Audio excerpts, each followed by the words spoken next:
Why have it been?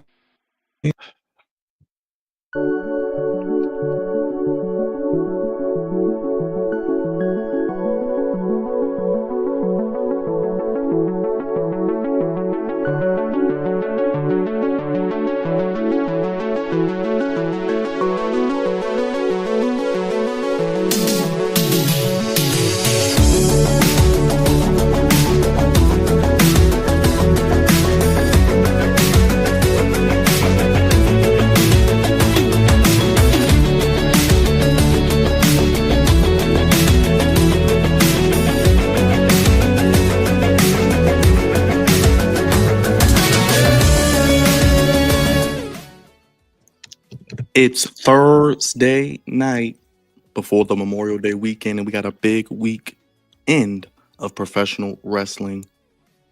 Major shows, major storylines. What do we see happening? Saturday night's main event and NXT Battleground from Tampa.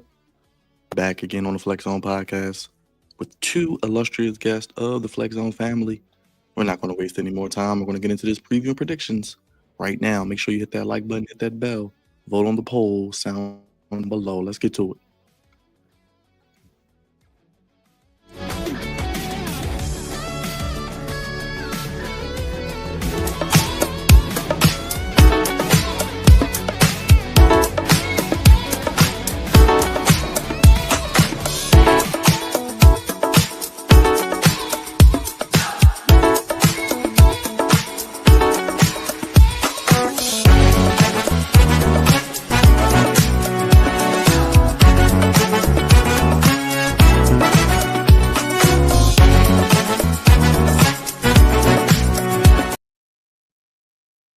What is going on, everybody? Happy Thursday, happy Friday Eve. We've almost made it to the weekend, a 3-day weekend for most of us, a holiday weekend. But in the world of professional wrestling, you get no holidays because they put all of their shows on those weekends. So you don't get to spend time with family, you get to spend time with sweaty, musty wrestling fans. But here on the Flex Zone, we give it to you how you want it when you need it. Thank you for joining us here today for another preview and prediction show on Thursday, May 22nd. Yours truly, God's favorite host. I cannot do this preview alone. I got two great guests. They're my brothers. We appreciate them. We love them. But if you're watching this right now, go ahead, hit that thumbs up, hit that like button, hit that bell. Everybody on X, Facebook, come on over to YouTube, to the mothership, and subscribe.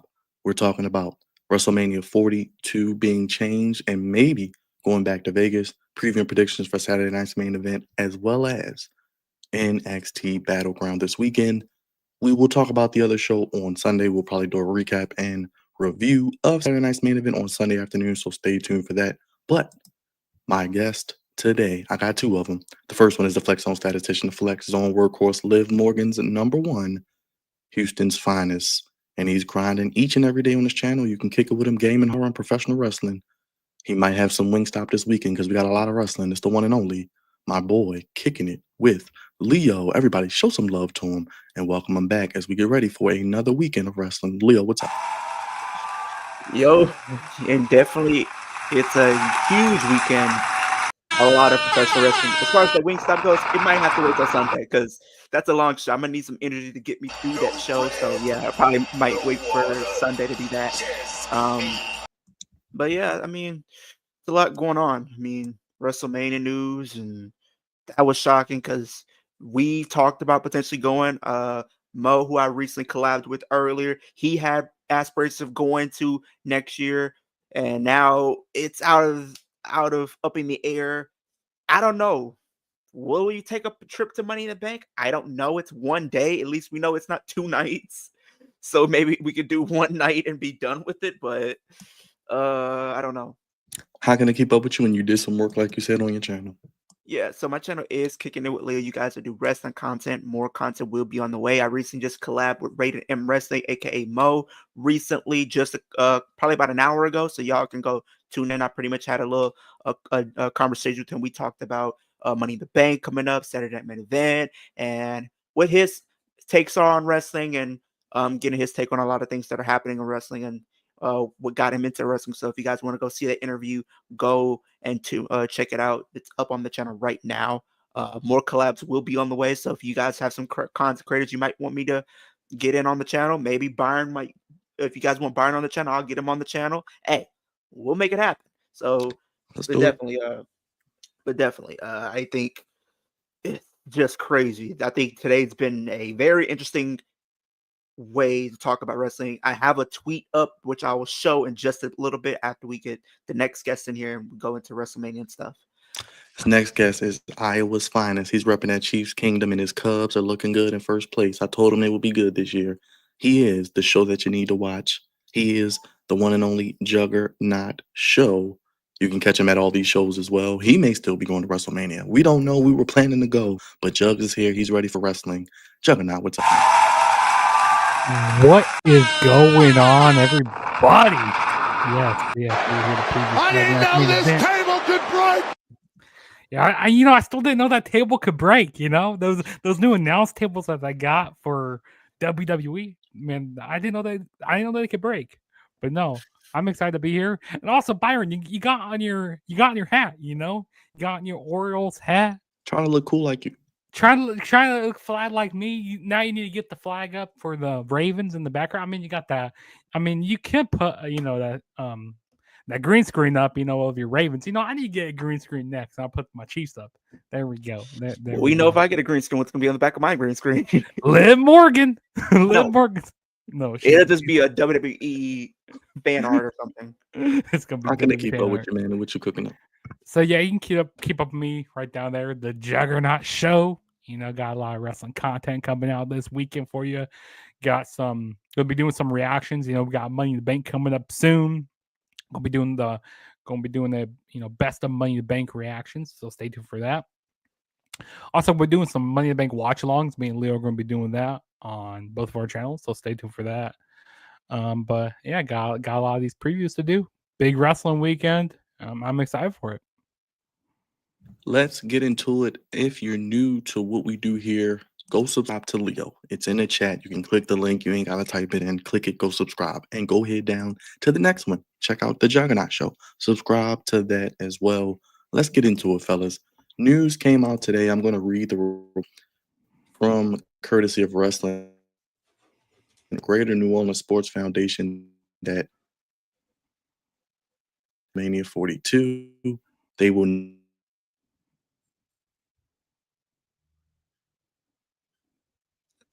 placement destination for WrestleMania 42 will be none other than Las Vegas, which wrapped up festivities for WrestleMania 41 just this past month. This came from an industry official as WWE's eagerness to follow up in the city reduced record-breaking numbers for both nights of WrestleMania. And it looks like, as mentioned, WrestleMania will now possibly be heading back to Vegas. Juggernaut, I'm going to start with you. New Orleans. What is going on with this, man? What is up with WWE, man? Are they just playing with us now?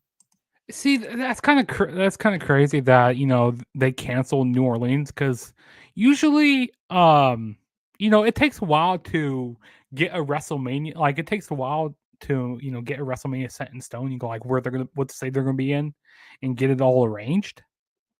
So they must have been outbid. New Orleans must have been outbidded by if they are going back to Las Vegas, they must have been outbidded by them, or hopefully they're not going back to Vegas. I mean, Vegas was cool, but I want them to go to like somewhere else, maybe like Houston. Go to Leo City. Because they definitely deserve it. Maybe go to we know Indianapolis is going to be getting a WrestleMania soon, so I heard maybe for like 43 they could be getting it. So I don't need them to go to I don't need them to go to Indianapolis next year. Or maybe, they can go to like, I don't know. Maybe Wembley. Maybe somewhere in the UK. Saudi. Oh, please, dear God, no. Okay. I'm gonna get into that once. But I bet they will be getting the Mania eventually. I mean, we're already getting the Rumble there next year. But they're like, hey, you're not just getting the Rumble, you're gonna get WrestleMania. Oh, brother, please, dear God, no. But I wouldn't be surprised. You put that out in the open, I wouldn't be surprised. But yeah, it's just kind of crazy because there's already people I know that already booked their hotels, got their arrangements ready to go to New Orleans, which that's kind of fortunate. Now they have to cancel their booking cancel. I doubt much people got their flights yet, but at least they got I mean they did get their hotels booked, so that's unfortunate that they got to cancel them. But yeah, that's just crazy. Usually WWE never cancels, and now they did. And also they canceled the NXT show, which apparently their ticket sales weren't doing that great for NXT in Tampa. I mean, it's kind of it was past the Memorial Day holiday. I mean, people were probably heading home then, so it makes sense to put it back in Orlando, NXT in Orlando. But yeah, I mean that's just kind of crazy that they canceled WrestleMania in New Orleans. Yeah, the dates were supposed to be April 11th and 12th, Leo. We don't know the new dates, but if they may keep them the same. But going back to Vegas, what you feel about it?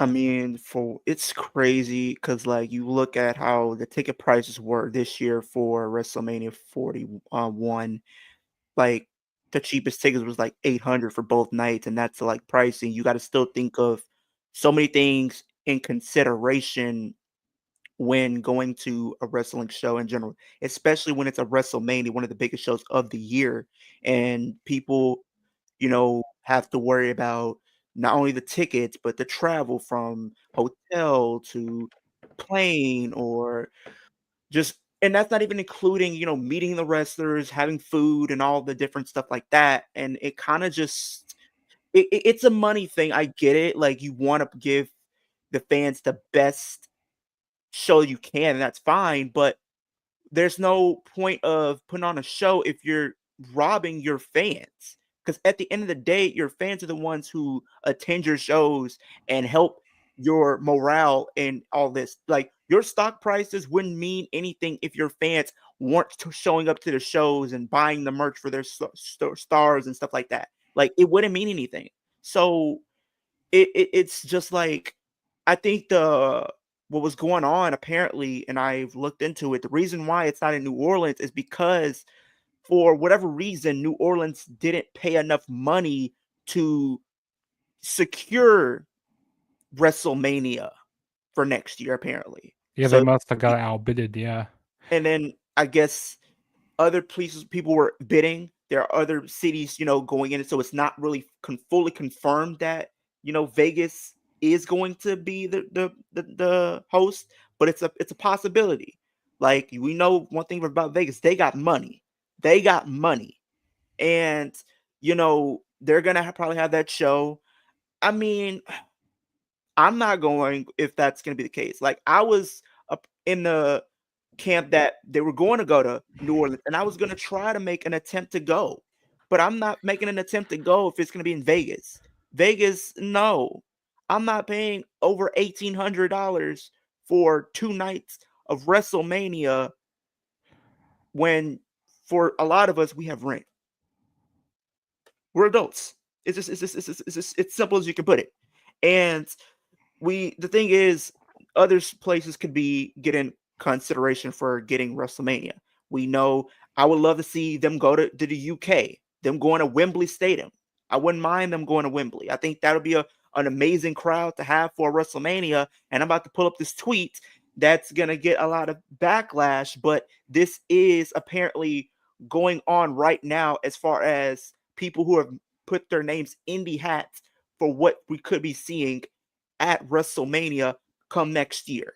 And it's not a good one either. I will tell you guys that I shared the tweet with Byron. This is actually going on. So speaking recently with Ariel Helwani. So the Saudi chairman, I'm not going to pronounce his name, revealed that discussions are underway with WWE to potentially host WrestleMania in Saudi Arabia in 2026 or 2027.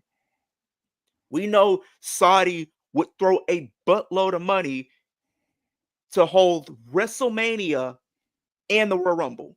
The only thing is with that, I don't feel like waking up at 12 o'clock on 2 nights or 2 days for WrestleMania and including Stand and Deliver. So you're telling me Stand and Deliver might be at 9 a.m.? well, probably even earlier because so we have it at noon, so probably be at like 6 o'clock in the morning or a few hours. 6 a.m. our time, 7 a.m. Byron's time. That's early, bro. Like something before that. It'd be 10, crazy. 12 for both nights. No. I'm not here for that. No. It's bad enough we got to suffer for Royal Rumble, but to do 2 nights, 2 days of WrestleMania back to back, and who's to say that they don't get the Raw and the SmackDown before? You telling me we're about to get a Hall of Fame induction ceremony in Saudi Arabia? Are we going to be up early and probably halfway through the night watching this if we decide to watch it, which we're probably not going to? Because you see what happened this past year. People were falling asleep. So let me ask you guys this, because we only got one Saudi show this year. We got 3 next year. We don't need 4. That's ridiculous. If it does go back to Vegas, do we finally get The Rock? Is that what we're getting? Apparently, The Rock is like, I saw that he's like doing a new movie, and like apparently the whole like movie, like apparently like the whole background of it was between like someone like manipulating someone trying to get their soul from them. So The Rock, he was trying to see the write the script, see what the like. Okay, maybe I try to take Cody's soul, like see what it's like, see how this movie will come off. So I feel like he was just testing out the script in WWE over here for that movie. Just to leave us. I don't think we're getting The Rock. It makes no sense that they did that. Like it really doesn't. But I don't think we're gonna get The Rock at Leo, this point. You feeling The Rock in Vegas again? Well, you said you're not. I don't care. I'm out too. I'm out on Vegas. I don't care to see The Rock. I'm gonna be honest with you. WrestleMania 41 was my last chance at seeing The Rock, because we didn't see him at 39, which it made sense to do it at 39, and you could have did the story with Cody at 40. Then you could have moved on to something else. But why did you have him come in to start a feud between Cena and Cody just to literally leave when he was the catalyst for Cena turning heel? So if you're telling me as a fan, the reason a heel turn has happened and you're not there or present to further that story, you're shooting yourself in the foot. You are. Why do you think that match had a lot of eyes going into WrestleMania? It wasn't just because of the match. It was because of The Rock potentially returning and helping Cena. That's what it was about. But not only did you have the match be bad, but you had no Rock, which made the overall idea of him turning heel seem like as if it's a waste of everybody's time, because we didn't get the payoff that we needed for John Cena to win. So I don't care. Perfect segue there, Leo. We got Saturday night's main event Saturday in Tampa with the reigning last real champion, John Cena. Jugs, shout out to you for these wonderful graphics.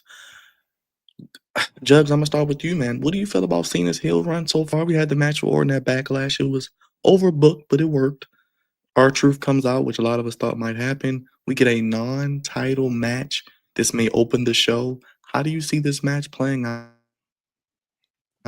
And any predictions of anybody coming back after maybe a certain Cody Rhodes?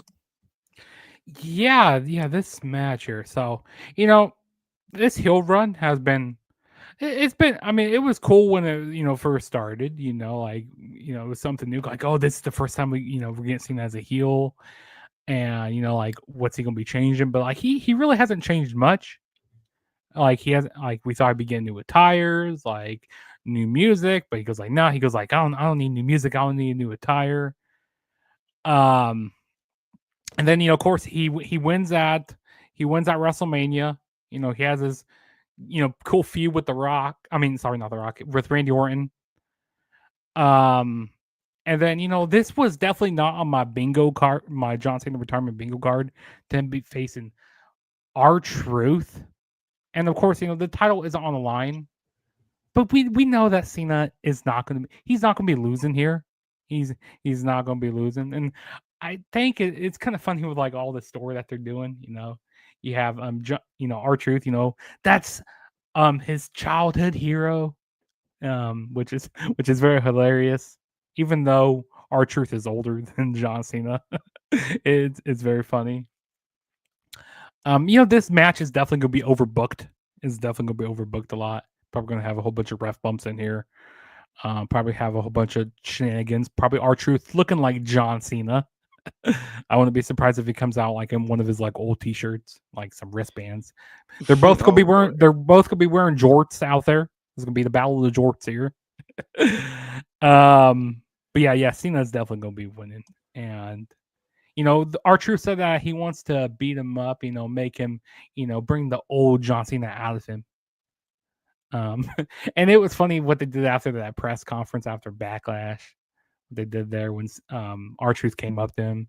It was like, hey, don't listen to them saying you can't wrestle. And even though you turned your back on them, and then he gives him the AA through the table. I mean, that was interesting what they did there, but yeah, we know R-Truth isn't winning. Go But ahead, maybe Go after the match, Mhm. maybe Cena is still beating him down. And then maybe we get the return of Cody Rhodes. Because, Saturday night's main event, we don't really have title changes on these shows. So maybe having, a big return. I mean, this show, it's pretty big, even if you don't have title changes on the show. But I think eventually they need to start doing some like title changes because, like, what makes you want to keep watching these shows if there's going to be no title changes? I mean, it's just going to feel like like a glorified Monday Night Raw, or I mean on Raw, we on SmackDown we got title changes, so I like to have spice up and maybe have some title changes here and there. Go ahead, But yeah, Leo. Cena's winning. Go ahead, Leo. I do think Cena's winning, but I will say I'm afraid to see this match because I still have PTSD from their last encounter. Capital Punishment 2011. The year Super Cena was just going crazy on everybody. The year that we had R-Truth as a heel and should have won that year, but didn't. And like Jug said, John Cena is still kind of the same to me. I mean, yeah, he's more arrogant and more cocky, I would say, but nothing else. And this is definitely gonna be Battle of the George. It's probably gonna be overbooked. I don't have a lot of expectations going into the match. I would hope at the very least it can be solid, possibly, but that even then it's a stretch. But I do expect it to be overbooked. I mean, with it not being a title, it would be very shocking if R-Truth were to win, but they're not going to, because you want to continue to build him up even more. And then the way we built to this feud was through, I believe it was Backlash and everything like that. I would have rather them set it up on the show compared to them setting it up through a press conference. Now, I did watch the clip of the press conference, and I will say that it a pencil dropped when he went through that table. I will say that when R-Truth went through that table, a pencil dropped. Everybody got silent. Everybody in that room got silence. But I can't see a world where they have R-Truth win. Could he use a couple of John Cena's moves? Absolutely. He's probably going to use an AA. Probably goes for the STF or something along the lines of that. But I would, like you said, I would be it'd be fun to see, like you said, Judge, of R-Truth coming out with like maybe a purple John Cena shirt or something, and him like kind of trolling Cena. But I don't see. I can't put a lot of confidence in seeing R-Truth win this match. It's gonna be Cena winning. Leo and Jugs, real quick. What does Cena do at Money in the Bank? Because Money in the Bank is only 2 weeks after this show. So whatever he does, it's going to be quick. And will it have any type of real story? Because I don't think it's going to be Punk. I don't think Punk. I think if they do Punk, it probably will be at SummerSlam, maybe. But at the same time, I feel like it kind of rules him out with the story that he's in with the whole Seth Rollins and Braun Breaker storyline and Sammy. So I feel like that keeps him occupied for a while. You have other people that you could bring back. You could bring back Cody. I think that is the guy that I feel like is gonna be the plan at SummerSlam. I think that's the match that they'll do at SummerSlam. If they have to do a match at Money in the Bank, maybe they do LA Knight. I think that might be the best possible option. I mean, unless you do like a Damian Priest or a Drew, but outside of that, I don't think you really have any like top stars to really go against Cena right now. So if they finish this feud, because this is going to be a transitional feud, maybe you do have like a Damian Priest challenge Cena. I think that could be a interesting match. Definitely give Cena a run for his money. If they told the narrative right, I can see Drew and whatnot. But I think the best available option is LA Knight with him kind of they teased it. They teased it, I think, back in 2023. I think this will be a callback to that, and then have Cena and LA Knight face each other. Because you remember, I think it was Payback. Cena was a special guest referee, and after I think it was LA Knight and The Miz at that show. After that match, both Cena and LA Knight had a stare down. They were staring off with each other, potentially teasing a feud down the line. And I think that might be what we could be leading to in going into Money in the Bank. Go ahead, Josh. Your thoughts on Money in the Bank for Cena, maybe? Yeah, whatever it is, it's definitely going to be rushed. Yeah, I could see the Cody option, but I think the Cody option would be saved for like SummerSlam. So I don't think that they're going to do that quite at there. Probably, I mean, yeah, I do agree with the LA Knight, and it is, LA. They say LA Knight's from where is he from? Where is He's LA from Knight LA. He's from Los Angeles. Oh, he actually is from Los Angeles. I didn't know that. But yeah, probably they would do Cena and LA Knight at Money in the Bank. I think that's the most obvious. Or I wouldn't even mind a Damian Priest. Maybe if Damian Priest wins the steel cage, maybe that catapults him to the world title opportunity. I don't know. Yeah. But Well, you did yeah. speak of Damian Priest as we can move on to the next one, because I don't think it's only a 2-hour show. This match don't need to go more than 10 minutes. Like y'all said, maybe we get the fun entrance, maybe we get the beat down. Cody, y'all know I've been saying Cody to win Money in the Bank. I don't even know if he's going to be in the match, so I may be off on that. But we'll get to Money in the Bank. We got Saturday night's main event, but we have a match that I'm actually looking forward to. Steel cage, Drew McIntyre, bisexual Undertaker, better known as Damian Priest. He is going to be locked inside of a steel cage with Drew McIntyre. Leo, they had a really good match at Mania. They're doing a steel cage here. Who do you have winning? And maybe what could be next? I'll say this, the winner of this probably gets a shot at Jacob Fatu, maybe a Money in the Bank. That's my prediction. But go ahead, Leo. This one is very, very tough because Drew did win at Mania. Damian, I don't think, has gotten a win yet, if I'm not mistaken. Well, he beat him when he had the title, remember, because of Punk. But yeah. Yeah, but that's in this feud, that's kind of like last. But in this feud, Drew won. I feel like Damian's get back to that was at Backlash when he put him through the table. And I'm surprised we're seeing this match after the bump that Drew McIntyre took.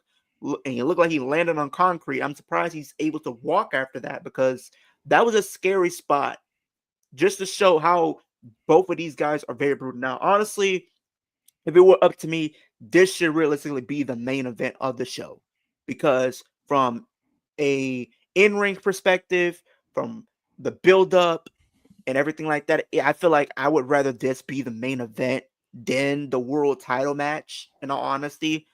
But I feel as if this one of those matches, this is probably like the only match I can realistically see going either way, because there's different ways to win a steel cage match. You can win by submission. You can win by pinfall.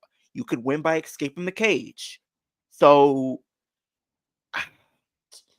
part of me is thinking Damian needs a win, but I feel like if they give Damian a win, they're gonna stretch this out.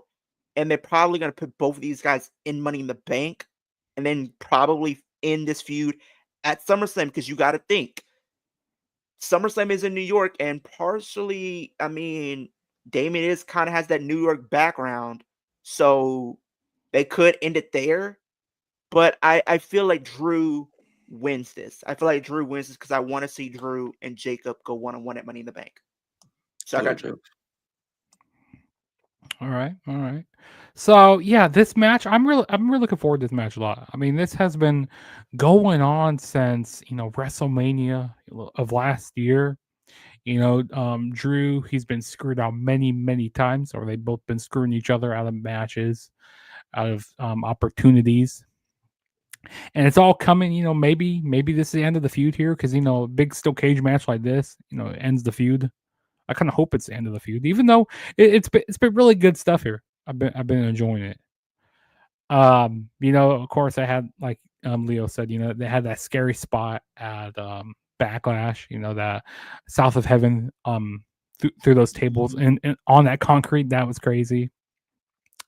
This has been a really good story. I think this match can go either way. Now, say if like Cody Rhodes was still the champion, I would say, hey, give Drew McIntyre the win here because maybe he can go after the world champion. But to be honest, I don't feel like Drew's going to win here because I don't feel like he's going to be going after He always loses all of a sudden, right? He loses all his feuds now. Yes, yes, which is unfortunate because Drew McIntyre deserves so much better. Right. But that could probably make him spiral more. But he's been spiraling a lot lately. But maybe have him even crash out even more. I agree though, because we know Triple H loves Priest, but because backstage, they've been behind Priest a lot lately. So I wouldn't be surprised if, and like Leo said, we could get Priest and Cena. Maybe like, hey, I beat Drew McIntyre outside of steel cage. I want John Cena. They could do like a quick week build. Mm-hmm. But I also could see him doing some like shenanigans and stuff. Like maybe they both, they both hit the floor at the same time. Oh my gosh, you want that, huh? You want some Vince McMahon ending? I mean, I heard Brother Thought say that. Like that kind of got me thinking. One more match, like Leo said, maybe at Money in the Bank or SummerSlam, or maybe they're both in the Money in the Bank, and they both cancel each other out in Money in the Bank, and they're like, okay, now we finally have to end it. Maybe they do a Hell in a Cell match, or maybe like a last man, or maybe like or maybe a last man standing. Or something like that. Or maybe they do 2 out of 3 falls or something like that. Maybe or like an I Quit match. But I see Damian Priest winning here again as get back from the WrestleMania loss. So yeah, give me Damian Priest here.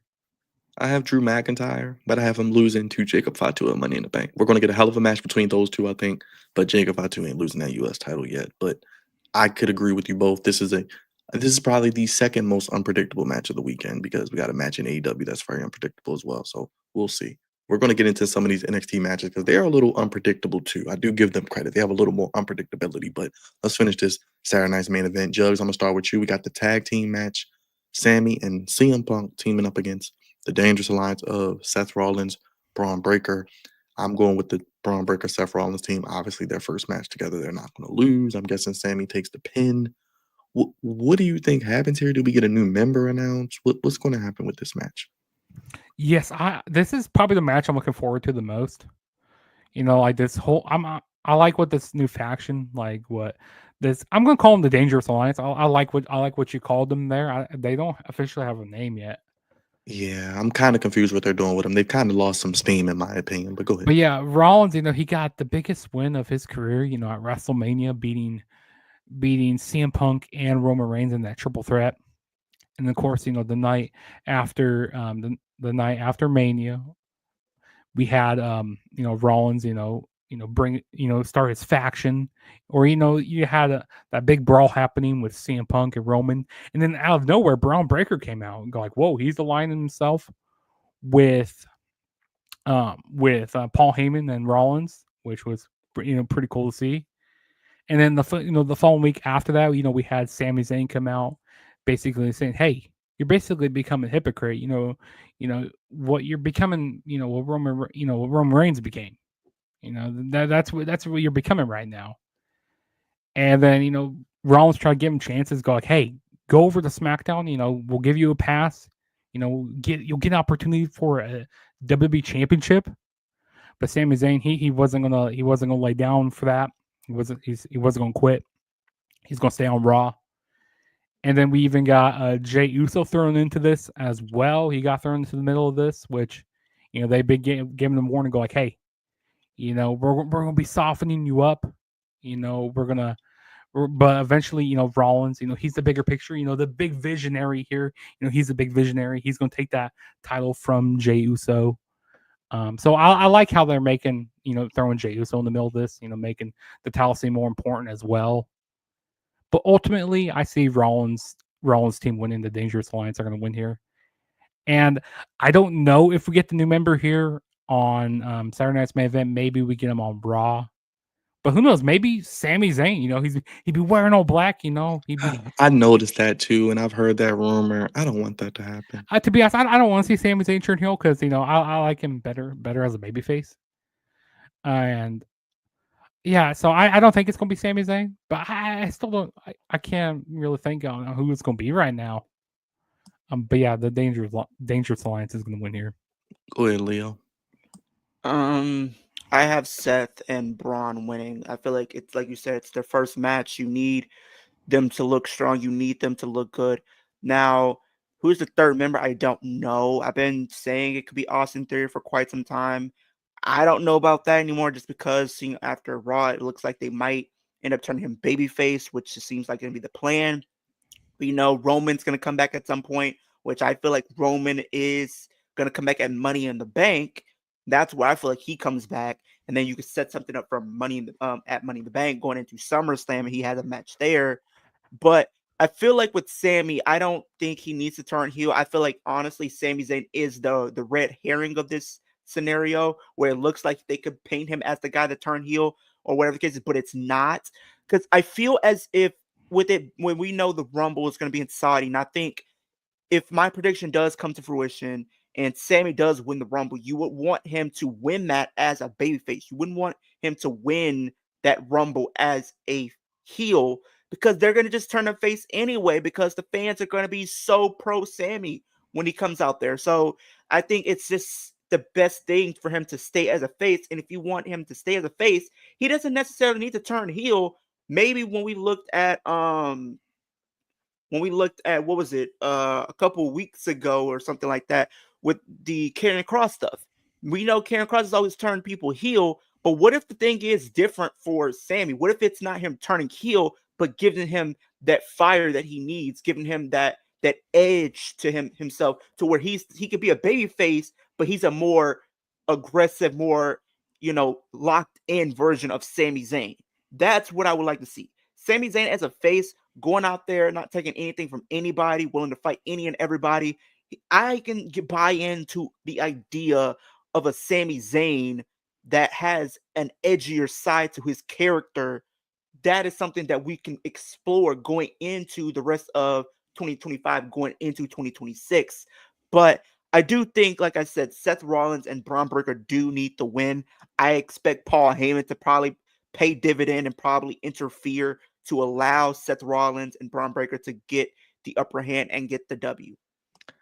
Yeah, we'll talk more about it as we get closer. But remember, after Money in the Bank, that June 9th, we have a WWE World Heavyweight Championship match, Jey Uso and Gunther.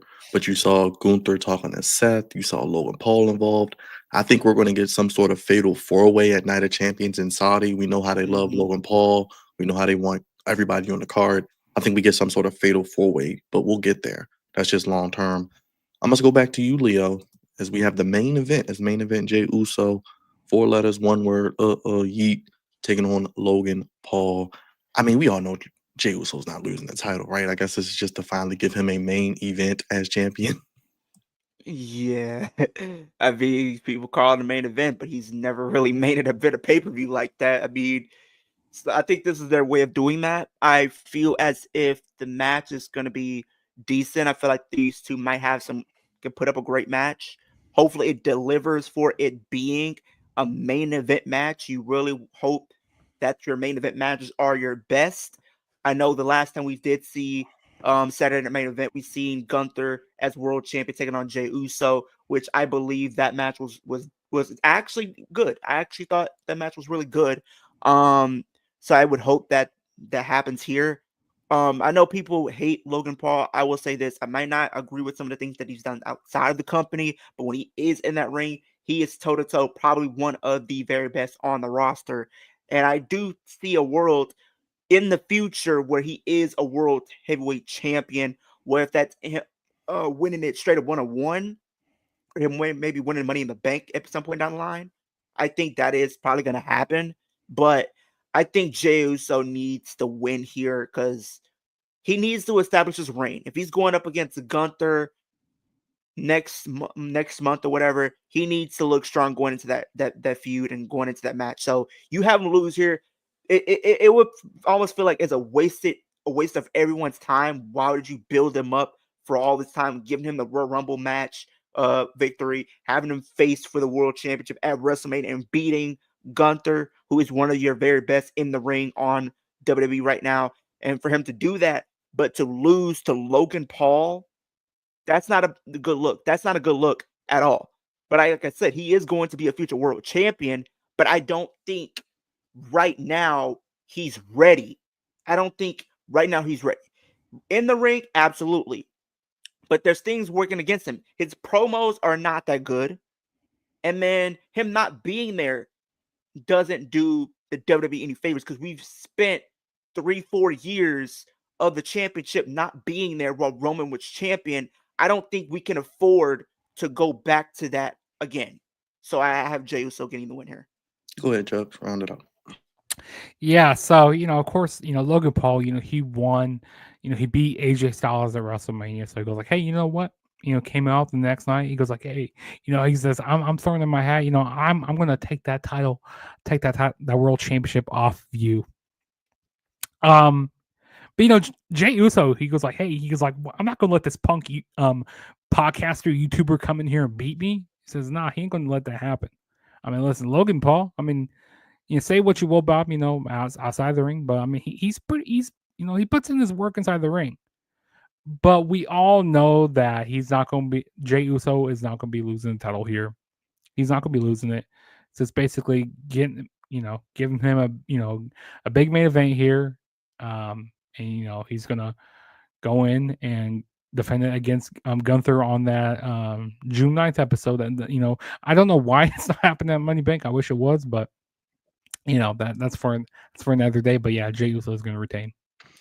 That's just Saturday night's main event. 4 matches so far.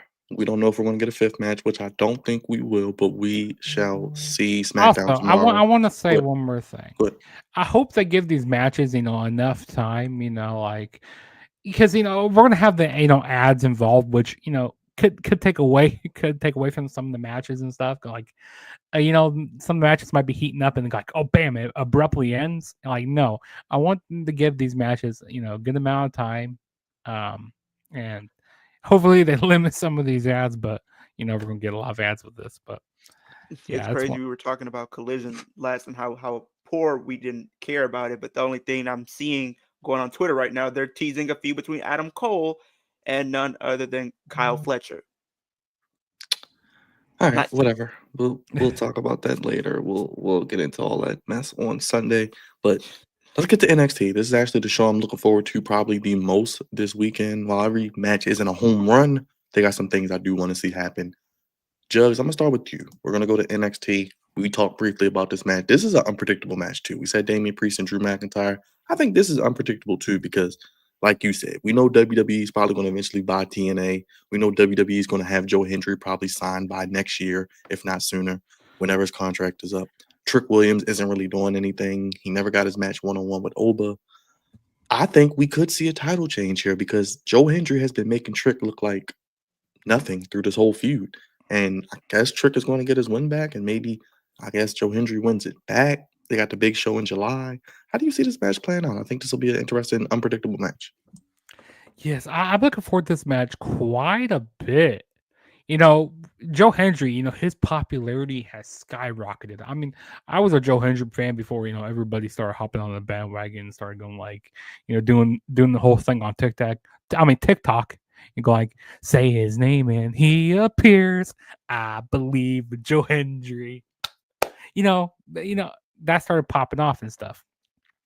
Of course, he started showing up in, when they did that partnership, last year on NXT. And of course, he was in the Rumble. And I think, he really got even more popular and, really, started putting TNA more on the map again when he was Randy Orton's surprise opponent at WrestleMania. And I got to say, Joe Hendry, but what he's been doing here, in WWE has been cool. I gotta say his TNA title reign hasn't been all that like amazing. And of course, we had Joe Hendry. He retained his TNA championship in a triple threat at Rebellion. And then Trick Williams came into the Impact Zone and beat down Joe Hendry and basically set us up here. They've been going back and forth, on NXT and TNA, and the whole that song that they did on NXT was very funny. I enjoyed that. But to be honest, I think that they're gonna give it to Trick Williams here. Yeah, I feel like they are. I feel like they need to give it to Trick Williams because have him go dabble, do some stuff in TNA. Have him see what he can do over there. Because they did show something on a TNA episode like when Trick Williams was leaving the arena. It showed him and Mike Santana. So maybe have somebody from a different company hold the title for a little bit, and then at Slammiversary you have Mike Santana take the title off of Trick Williams. Name and he appears. I believe in Joe Hendry. I had to find it. So I'm going with Trick too. I feel like he might win that. Yeah, And WWE loves to bury their competition. Like, oh, we're gonna take your title and put it on our champion.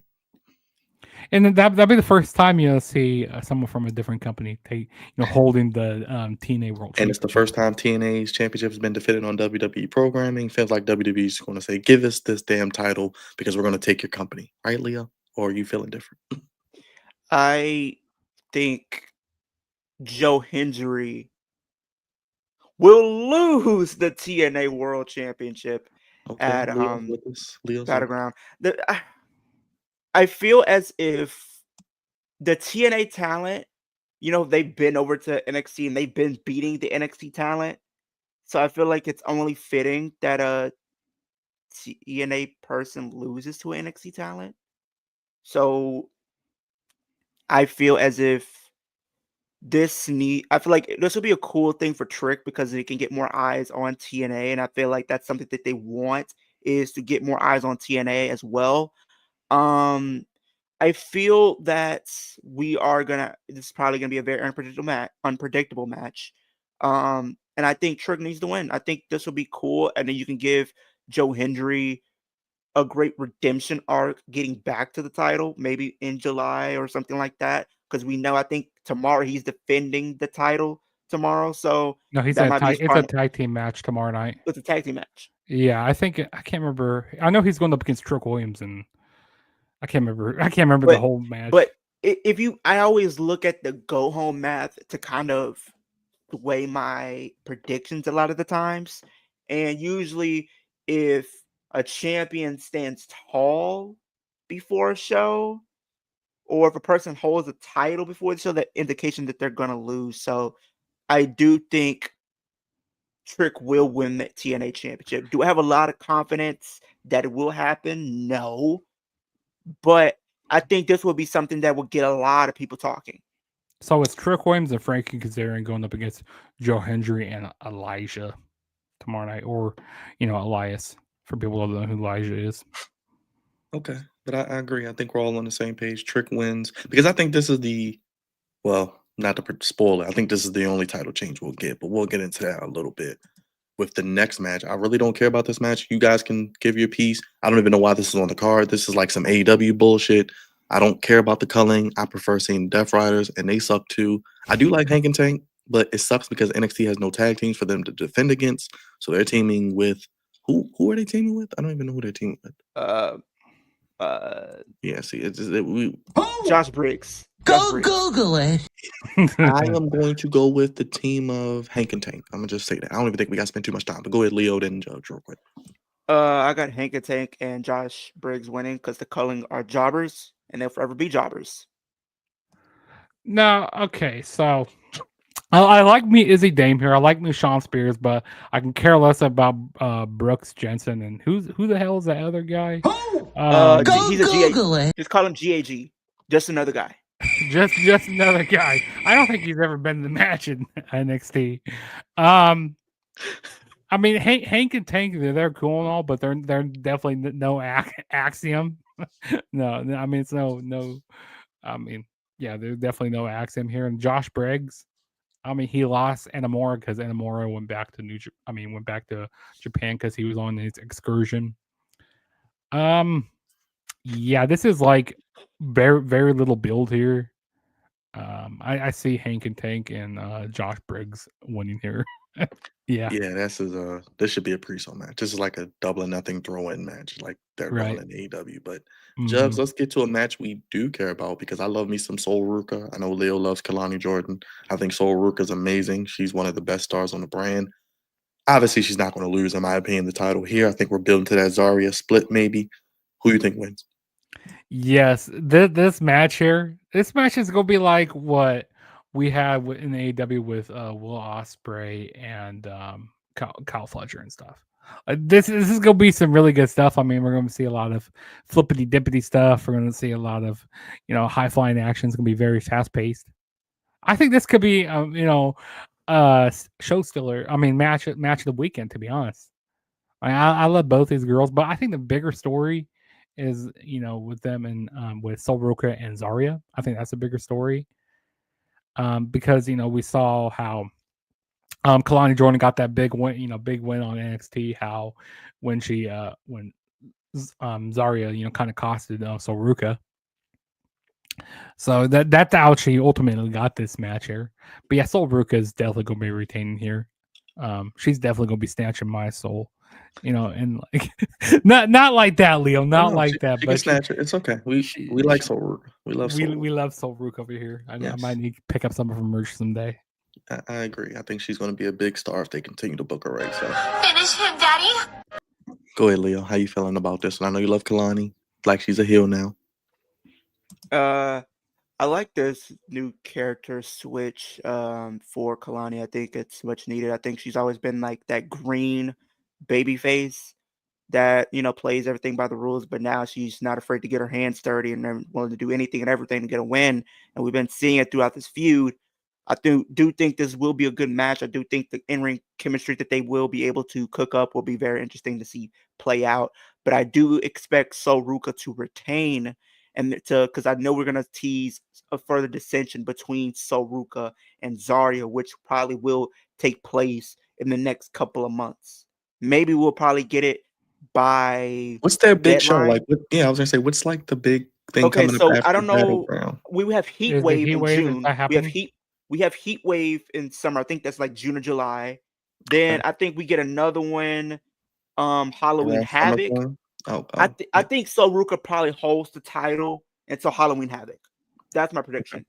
I definitely think Zarya's kind of been not in the background because we had Stephanie McCord, Jordan Grace, and Julia come in, but she was a part of that foursome. So I am expecting to have a big year from Zarya. I think she will take the title, like Leo said, probably by the summertime or before the end of the year, I guess, depending on how long they want to keep it. I think we all agree with that. So that'll be a fun match. I can't wait to see it. Like I said, we want our soul snatched. Yes, shout out to Miss Mello and the Soul Snatcher. All right, this match I'm really loving. I like Tony D. I know the character's cheesy. I've been advocating for him to get called up to SmackDown. Obviously, during the match with Stacks. I like how they did the little home invasion thing. This is a nice undercard feud. I don't know what we're doing with Tony D'Angelo after this. Like I said, maybe he gets called up, but Stacks wins, right, Jugs? I'll start with you. Yeah, this is match, like this is kind of, like with the whole family stuff and like say like going back to even like to like teams like Metaphor and stuff, this is like one like Tony D'Angelo, he's in the original, like he's I kind think of he's been there since like the he's been there since 2.0 era, right? 2.0 Since era, 2.0. yes. Yeah, since So that's like 2.0. 5 years Him almost? and Trick Williams, like they are like towards like the last few guys that are part of the 2.0 era. Damn. So I feel like this is kind of going to be Tony D'Angelo's swan song here. And this is going to, I think after this, he'll get moved up to the main roster. Probably SmackDown. It has to be But SmackDown. it has to be SmackDown. They're not going to put him on Raw. But I like this whole stuff that they've been doing with him and Stacks. Like you said, that home invasion. It's been making this feud really I love a personal. home invasion angle. I'm a sucker for that. I'm sorry.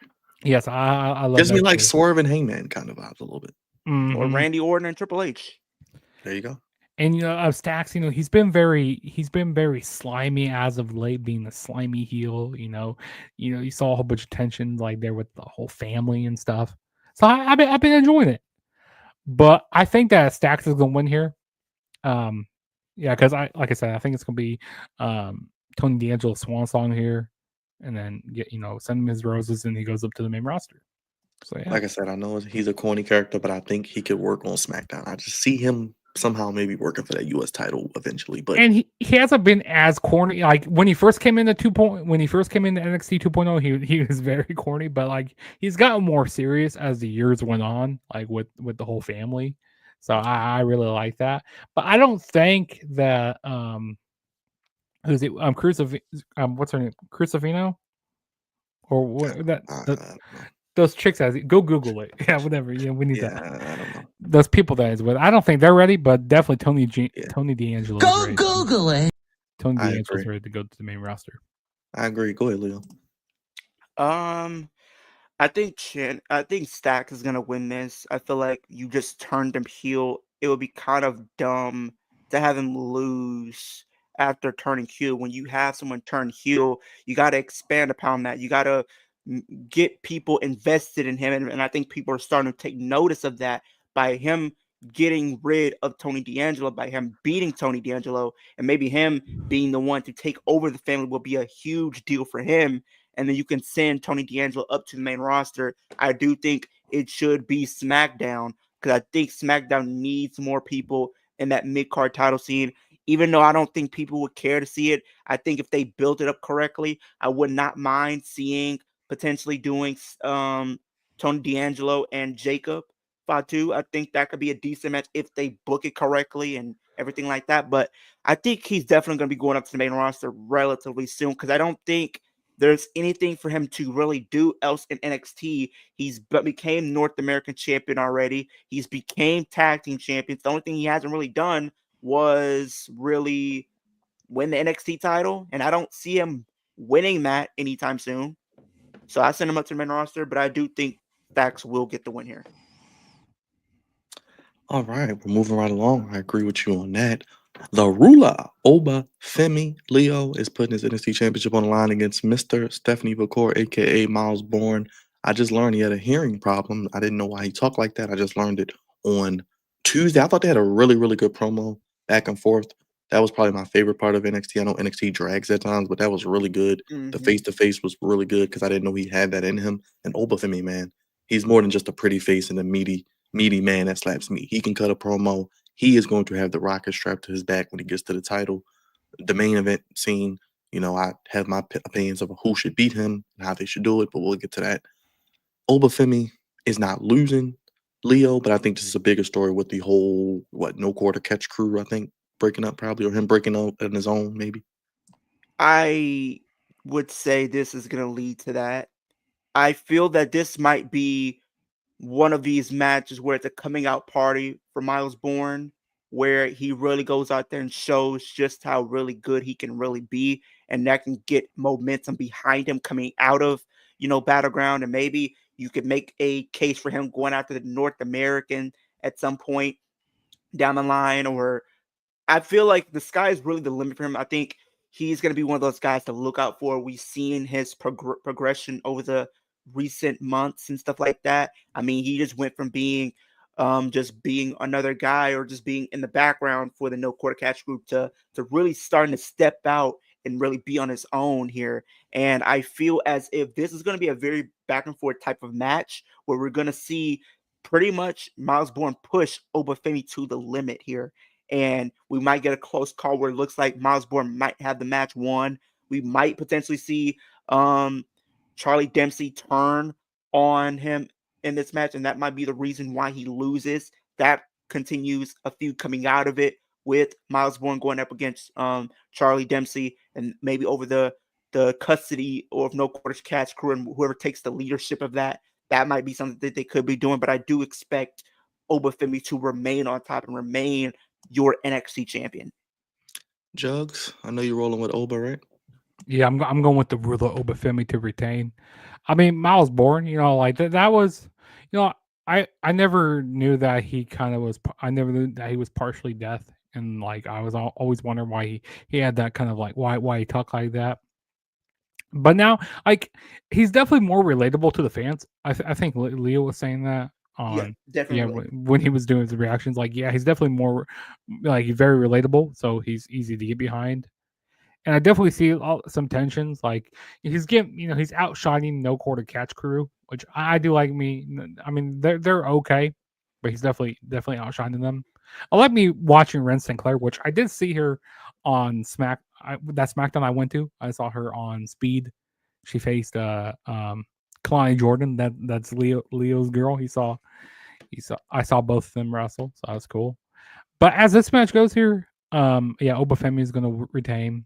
I don't see him losing the title anytime soon. So yeah, give me Obafemi. Real quick before we get to the main event, no Ricky Saints on his card. He will be facing Ethan Page on Tuesday for the North American Championship. And one of the new people I like, Sean Legacy, won a triple threat match, which was really good this week. And he has a future opportunity as well. So it'll be interesting to see what they do with that North American title. Like you said, Leo, maybe Miles Bourne is in there, Sean Legacy, Ricky Saints, Ethan Page. You got your boy Javon Evans. So that mid card in NXT, they don't have a lot of main event guys, in my opinion, but they got some good mid card guys for that North American title. So it'll be a good NXT, I think, next week. Let's get to the main event. This is fun. And appropriately, since the Juggernaut is here on the show, we got the Juggernaut in the main event, Jordan Grace. She gets Stephanie Valcour one-on-one. I thought Stephanie was about to get called up. It seems like they may be pumping the brakes a little bit, at least until maybe around SummerSlam. We know Roxanne, we know Julia are called up on Raw, one on SmackDown. Now, I teased, do we maybe get Jordan Grace turning heel, Leo? I said it to you Tuesday. I said it to you, Jugs, when I talked to you. But if they do it, I don't think it's yet. Or if they do it, I don't think Stephanie loses the title yet, because I think maybe they're teasing something with Stephanie and Lola Vice. But I think maybe this could be a long-term feud, like you said, hitting into the summer, into the fall, where maybe it's 2 or 3 matches.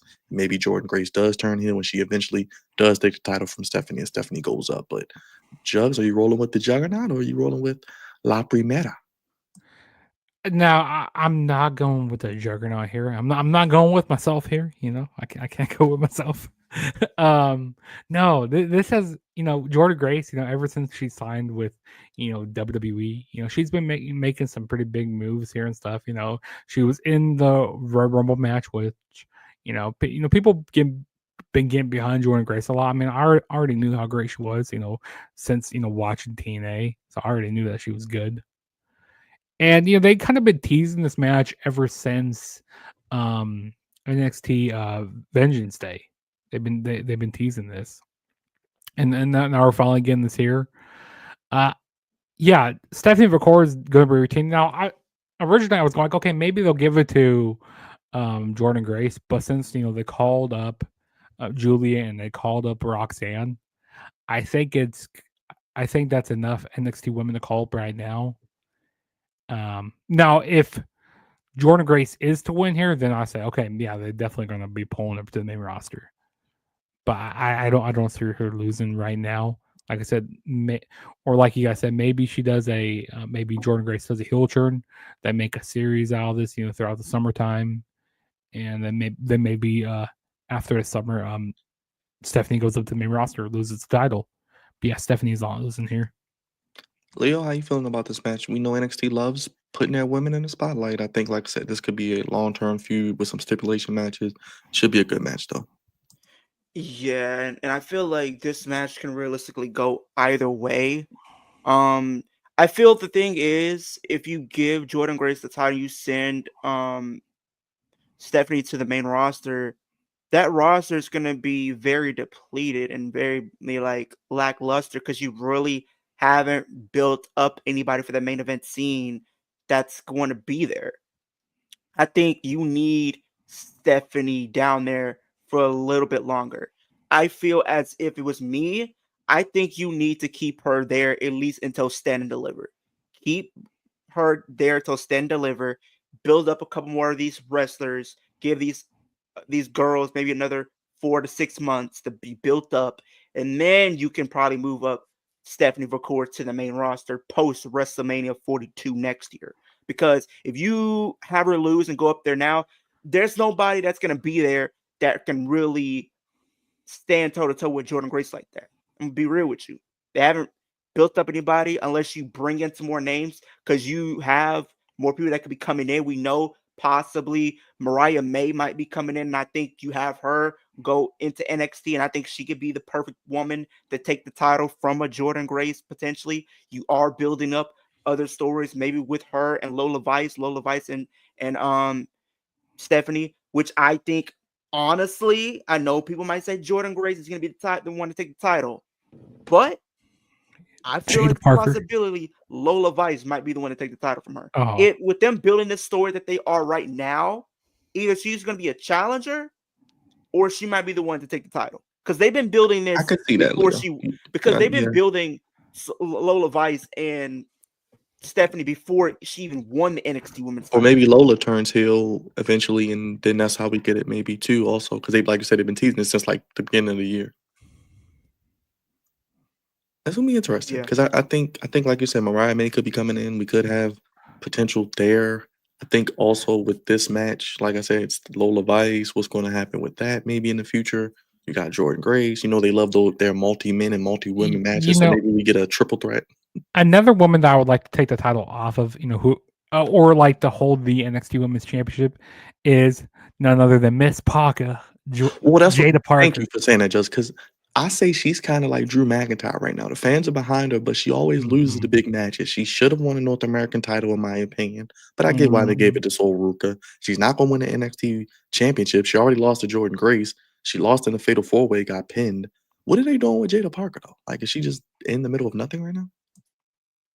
That's what I don't know. She's in limbo right now. I feel like, and she's losing a little bit of steam, kind of like Trick, but Trick winning could help him. But Jada Parker's not in anything right now.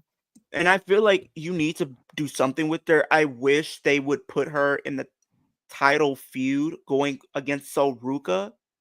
I think that could be good. Now, I know people are saying, well, maybe the end goal is going to be Zarya taking the title.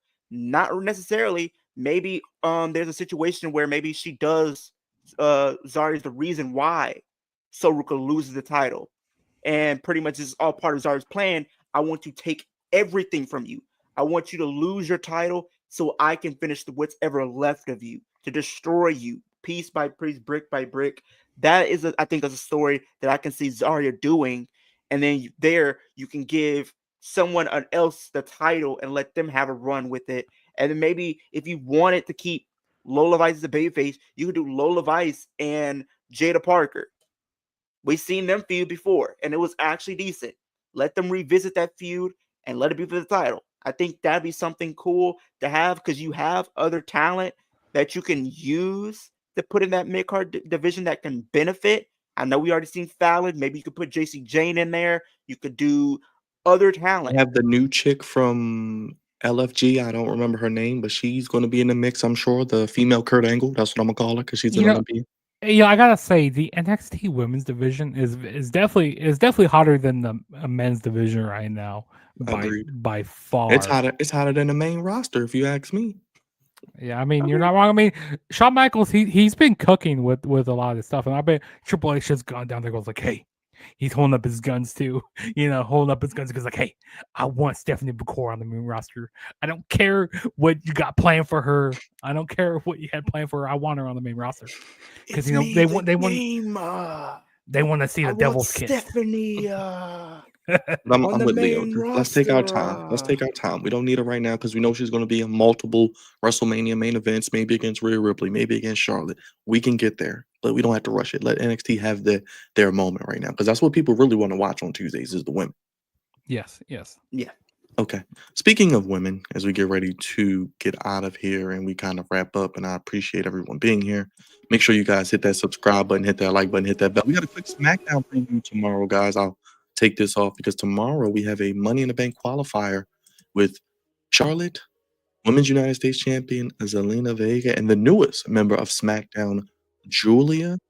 I kind of thought Charlotte would win this, but looking at how they put Roxanne in there Monday, do we get Julia pinning Zelina Vega? And then not only do we get that, maybe Julia is the person that beats Zelina Vega for that U.S. title, Leo. And we also have, real quick, the men's side. We got Aleister Black, LA Knight, and Shinsuke Nakamura. I want your opinion on that. And we got Street Profits and Fraxium for the tag titles. That's going to cook as well. Yeah. Women, I would see Julia, just because you have that story with her and Roxanne, with them kind of splitting and whatnot. but you're also telling a story with Charlotte and Alexa Bliss. So it gives me reason to believe that Charlotte will advance because you want to tease that story between her and Alexa. Unfortunately, I do, regardless if you have Julie or Charlotte win, Zelina's taking the championship. I feel as if Charlotte pinning none other than Zelina. She probably beat Zelina for the U.S. title, and then we could do a U.S. title feud with Charlotte as the champion going up against Alexa Bliss, maybe going into WrestleMania next year or the Royal Rumble or something like that. Then it gives that title some type of prestige, gives it some type of importance, because if that title's around Charlotte, you can bet your bottom dollar that title's going to be at WrestleMania if it's around Charlotte. Then I feel as if with Julia not being there, maybe they do something else. Maybe they use her to kind of be in the mid-card title scene as well. I feel whoever does take the pin, Zelina will go after the title coming out of Money in the Bank. I think it'll be better to see if they have Charlotte do it than Julia. Not because I wouldn't want to see Julia, but she's relatively very new. Let her have some other feuds outside of the title for a little bit, get her reps in and stuff like that, build her up, then go after the title. I think Julia and Charlotte could be a really good title feud if you really wanted it to be. I think Charlotte probably makes the most sense right now. Do I want that to be the case? No, but I do think Charlotte's going to win. As far as the men's side of things, I would love to see Aleister win, but I feel Carmelo Hayes is going to get involved because they've been feuding. So I feel Shinsuke is not going to win. Shinsuke is not winning. Oh, he's taking that pin. He's taking that pin. I have LA Knight, winning this. But if we don't get any shenanigans with Carmelo, then I would definitely say Aleister winning, because they could do Aleister and Carmelo in the Money in the Bank match, just letting them go after each other. That could further that feud if you want it to be. But that's how I see it. Then the whole Fraxium and Street Profits thing, I feel as if we might get a wonky finish. And I know that's kind of cliche, but a lot of the times in these tag team title matches, we always get some type of wonky finish where another team comes in and gets involved. We've been seeing DIY get involved. We could probably see Motor City get involved. Then it might end up being a fatal 4-way tag team match, maybe. So, but if we get a one-on-one actual match, I think this match is going to be really good. It would be nice to see Fraxium win, because then that really is establishing them as a focal point of your tag team division, but I don't see them winning. So I think the Street Profits are going to retain those titles, either if it's clean or if it's by DQ or anything like that. Street Profits are still walking out with the W. Yeah, I do think eventually Fraxium takes those titles. Maybe not till SummerSlam. No, we'll probably get some type of screwy finish. Jugs, WWE loves their DQ finishes. How you feel about SmackDown? I think SmackDown's gonna be. I mean, I still hate that it's 3 hours. I mean, we got apparently it's not ending yet. We don't know when the 3 hours are ending. So I heard at the beginning of June. I heard June 6th maybe, but that's just rumors. Hopefully, hopefully it's true, or maybe even after Money in the Bank. But yeah, I think it's gonna be okay. I think that Charlotte is probably gonna be winning the qualifying match, which is very unfortunate. I don't want to see her in the match. I mean, Becky didn't qualify, so maybe Charlotte doesn't. And then we already have Rhea Ripley in there. I mean, if they have Charlotte being here, man, they're stacking this. I think that's what they're trying to go for. They're trying to make this the most stacked women's Money in the Bank we've had since 2018. Because 2018, you had Becky, you had Alexa, you had Sasha, you had Charlotte, you had all those women in there. So who's to say that they don't try to stack it again? Because if I'm trying to predict how this lineup's going to be, you're going to have Rhea Yardy because she qualified. You're going to have Charlotte. You got Alexa. You're probably going to have maybe a Naomi or a Bianca in there. And then maybe you have a Liv Morgan in there as well. I think that's probably what your lineup could basically end up looking like if I'm going into it. I mean, I would love to see Bianca in here, but I don't know how far she is with her injury. I know it's at 46 weeks, so maybe she does come back in time as a surprise or something like that. But I think Charlotte is probably going to advance because that they're going to want to tell that story between her and Alexa. Use that. Money in the Bank to further tease that feud a little bit more. Yeah. And then, of course, with the men's match, I see LA Knight winning there. And the tag team match between the Street Profits and for Axiom. Yeah, I definitely think there's going to be a screwy finish there. Something crazy is going to happen. But I think it's going to be a really awesome match, though. I can't wait to see it. Probably the main event tomorrow. And I Yeah, think probably be the main event. Hope Yeah. Melo's in Money in the Bank. He deserves to be in it, but if not, whatever. He's kind of like teetering. So To be honest, when they move Trick Williams up to the main roster, I want him and Melo to be a tag team. And actually, I want them to be like equals and stuff, and actually do some stuff in the tag team division. Because listen, Melo and Trick can really cook with the Street Profits. I maybe have Trick Williams come save him from Melo, and then like you said, they need tag teams, right? There you go. Right. Then you could do the story where they turn like they did in NXT, but we'll see. These are the women so far: Alexa, Rhea, and Roxanne. So, like you guys said, they're stacking up the women's side. The men, we got Solo Sikoa so far, and I don't know who else is qualified. We don't have any other qualifying. Well, we know we're gonna get some qualifying matches on Monday. Okay. I have a feeling maybe Penta might be in it, maybe a Finn Balor with them getting a win. So we'll see. 2 weeks away from Money in the Bank. Jubbs, I'll start with you. What's going on your channel, and let the people know how to keep up with you, man. So yeah, you guys can keep up with me. The Juggernaut Show. Got a lot of wrestling content coming out. Got some For the Kingdom podcast stuff coming out as well. I'm gonna be talking about my Cubs on there. So if you like some baseball content, definitely go check out my channel. Definitely go subscribe. You can see it right down there. We're on the road to 1,200 subscribers, so let's get to that point. Let's get me there. Ultimate goal is 10K, but yeah, we're definitely grinding. Going to be bringing out more wrestling content. Going to be doing more collabs, with colors of the Flex Zone and with Leo. So definitely stay tuned to my channel. Yes, sir. We'll see you for SmackDown, and we got Saturday night's main event and NXT and AEW, which starts at the same time. I thought I was texting Leo. I was like, well, maybe they start at 7 or an hour early. Nope, it starts at the same time, Joe. So they're going same time. They're going head to head with each other. Yeah. I mean, we know that NXT is going to be ending earlier than Dynamite's going to midnight my time, so I'm going to be here all night. I already know. So yeah, we'll see. Jugs, appreciate you, man. Go check out Jugs' channel. Check the link down below. Leo, take us home, brother. Yeah, so my channel is Kicking It with Leo. You guys do wrestling content. More content will be on the way. I recently just uploaded a podcast episode between myself and Rated M Wrestling, so you go check that out. We had a great conversation, talk about Money in the Bank, Saturday Night Main Event, and his backstory, get into the wrestling content space and all that. So y'all go tune into that.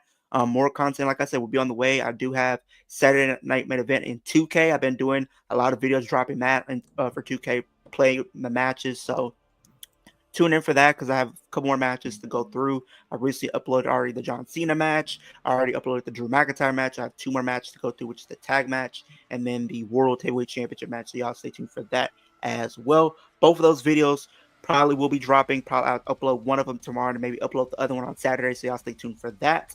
But hey, we got more content in the way. Like Brian said, we're streaming SmackDown tomorrow. We got Saturday Night Main Event on Saturday. Then we have NXT Battleground and Double or Nothing on Sunday. So we're going to be very busy dropping content from the review on Sunday. We're probably going to be doing that for Saturday Night Main Event. So y'all stay tuned for that as well. A lot of wrestling content going on.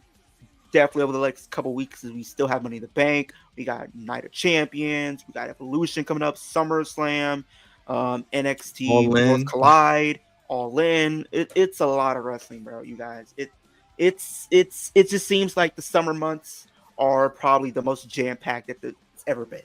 I said it in the beginning. You spend your holidays not with your family, but watching wrestling with sweaty wrestling fans and marks like us. But yes, like Leo said, thank you, Leo, for saying that. Sunday, early afternoon, because we got a marathon with both shows Sunday night. We're going to recap Saturday night's main event. Jugs and Leo and myself, probably Saturday or Sunday afternoon, we'll recap Saturday night's main event. Look ahead to what's coming up and look ahead to Double or Nothing. Quick Double or Nothing predictions because it's like 9-10 matches now for no reason.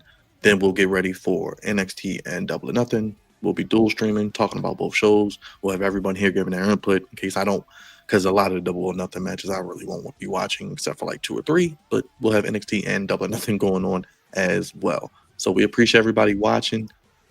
Chris, that's what we were talking about. I don't think there will be a 5th match. I kind of wish the Fraxium Street Profits match was, but like Jug said, they can get time on SmackDown with 3 hours, and we might get a screwy finish. So I think it'll be 4 matches. Hopefully they get time, but we'll see what happens. Chris, appreciate you for watching. Mark, Roger was in here, KD, Getcho, everybody. So check out Leo one more time at his channel. I'll put it on the screen. Click the link, Kicking It with Leo, Gaming, Horror, Professional Wrestling, and of course, The Juggernaut Show at The Juggernaut Show. Cubs, Chiefs, wrestling reviews, retro reviews, tier lists, all the fun stuff. Him and Leo are usually together. So if you see one, you see the other. And of course, you see him here on the Flex Zone podcast. Thank you guys for watching. Thank you, Leo. Thank you, Jugs.